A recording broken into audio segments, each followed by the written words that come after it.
Peter, you have a very remarkable life and career. You have worked with some of the most venerable institutions and renowned people in the world.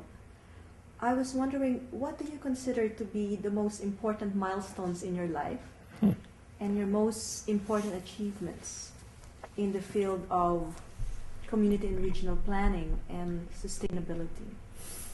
Well, again, of course, the students, no question about it.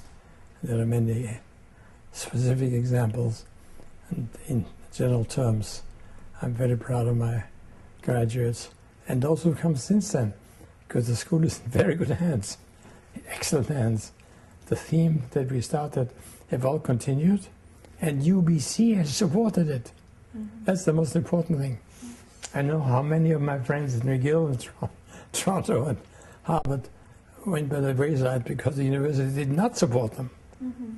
But here we had support in almost every president, with one or two exceptions. They all understood what we were trying to do. They weren't terribly supportive financially, but they gave us internal institutional support, and that was the most important thing. Is my reading correct that you're considering the School of Community and Regional Planning as your most important institutional legacy? Absolutely. Not the UN? No.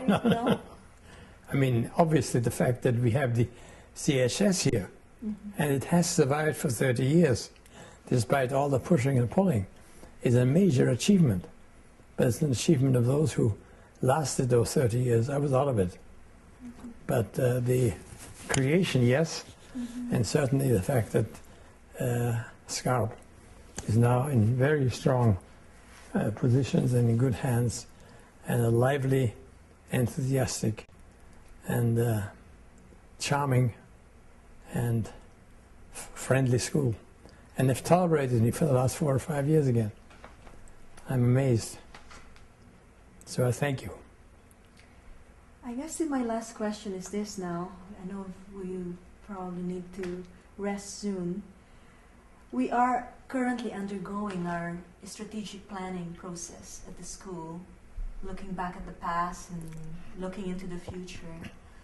I was wondering if you could offer us some thoughts of where should we go, how do we get there, in relation to our mission, and maybe you could also speak to that, around sustainability planning and the democratization of planning.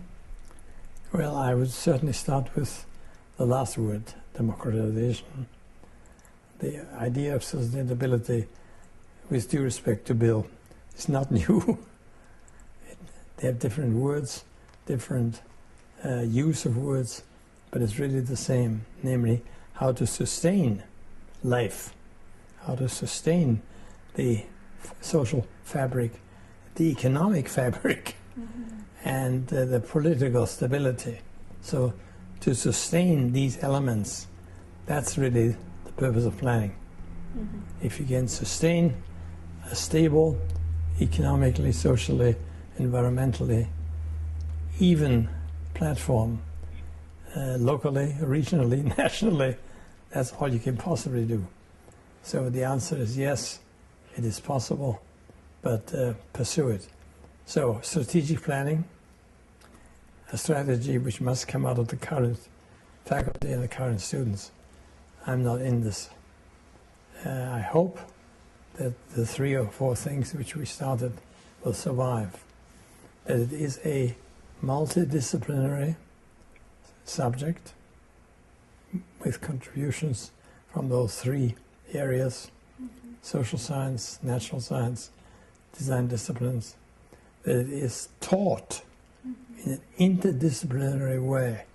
So I don't know about this new college, but the answer is nothing is new. If you go back to Henry Angers and my discussions in the early 50s, it's exactly the same stuff.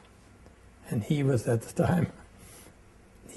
time the head of 5 departments: economics, sociology, criminology,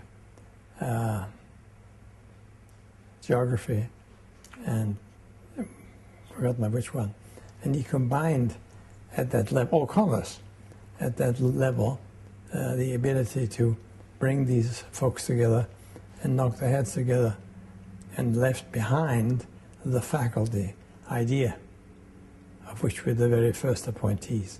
I was his very first appointee, and that is still important. That's where we belong. We don't belong to any of the disciplines. We are, if you like, above and beyond that. That doesn't mean we're better, but we have a different point of view, and therefore it's essential for us to maintain the interdisciplinary subject, multidisciplinary, sorry, the multidisciplinary subject, interdisciplinary teaching, and that we stick to that and not give up the flexibility that comes with it. We can change the curriculum without going up and down the scale. And we now have the support of the President, which is very important.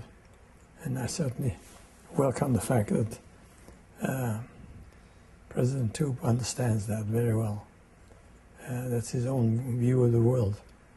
And his reputation at McGill is amazing, or from McGill. And then, of course, he became president of Trudeau.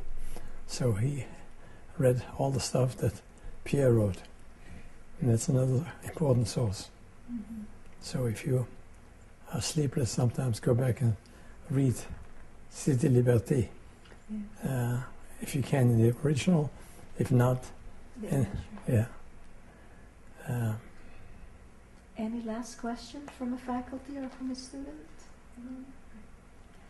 Thank you very much, Peter. But I want to conclude yes, my respect for this lady, because Penny has done a remarkable job, short-term, long-term, and I think her leadership is going to make the difference. So follow Penny, and I'm very happy. And tolerate me as long as you can. We have now managed to put all this together. We've gone to Nanjing, we have presented it to the world, and we've had good reception. Now the question is how we can go on, and I'm still talking to Stephen Owen about this. We will follow up on some of the vision you Thank you very, very much. have set for this school. Thank you so much.